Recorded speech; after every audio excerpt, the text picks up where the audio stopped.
Aujourd'hui, on a vu les élèves travailler sur un premier projet qui est un projet de mise en place de communication visuelle par rapport à l'installation de cendriers muraux.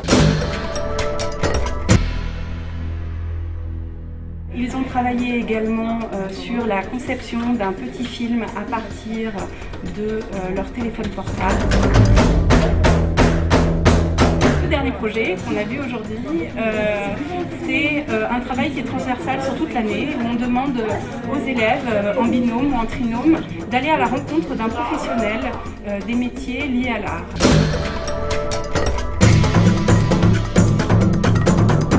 Les objectifs pédagogiques sont simples, c'est permettre aux élèves de s'approprier le monde professionnel avec des projets très concrets. Elle va vous expliquer. Donc le projet, c'est la collecte des mégots qui se trouvent devant le lycée, qui sont régulièrement par terre, et donc la pose de 4 cendriers et un appel à projet pour un graphisme qui permettrait aux élèves de se diriger vers ces cendriers plus facilement. Par quels moyens est-ce qu'on pourrait amener les élèves et le personnel à voir ces cendriers? On aurait pu utiliser des bombes de chantier pour marquer au sol. On pourrait mettre des couleurs flash, comme ça on pourrait les voir, ça se verrait plus. L'idée des pochoirs s'est imposée. Ils ont ensuite, bien entendu, ils sont passés par une phase de dessin des pochoirs avec une mise en concurrence de différents groupes dans la classe qui ont travaillé. Ouais, j'étais un peu rond là, la grève là. Bah, faut qu'il soit à côté en fait. J'essaie de trouver une solution pour qu'on incite les personnes à aller voir les cendriers. Donc on essaie de trouver des logos pour des cigarettes ou alors des pas.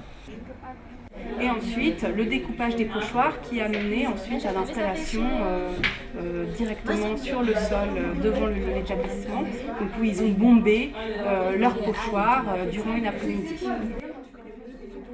Pour ce qui est du film Pocket, l'intervenante de Cinéduc les a fait travailler par groupe.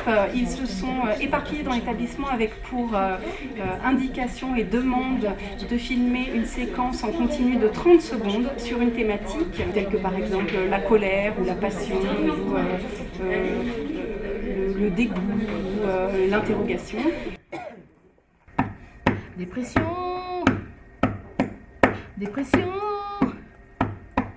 Dépression. Et ensuite, ces séquences filmées ont été mises en commun et à partir de cette banque de données d'images en mouvement, ils ont recréé une vidéo dans laquelle ils pouvaient créer une narration, mais qui n'était pas forcément une narration linéaire. Dépression. Dépression. Dépression.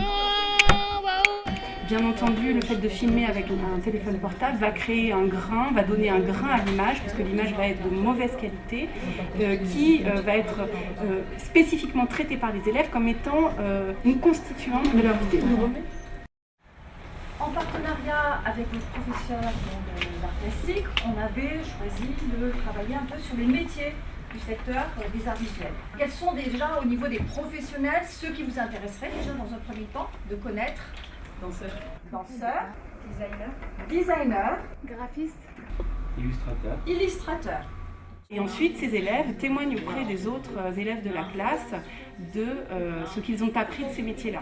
donc on va vous présenter le métier de graphiste, on va vous faire une présentation générale du métier, ensuite on va vous parler des formations pour accéder à ce métier, et pour finir on va vous donner des exemples concrets. Je dirais qu'il y a une bonne moitié de la classe qui va en première L, spécialité art plastique, et les autres élèves se tournent plutôt vers l'option facultative d'art plastique, donc ils se tournent vers la première ES ou la première S, avec un volume horaire moins important en art plastique.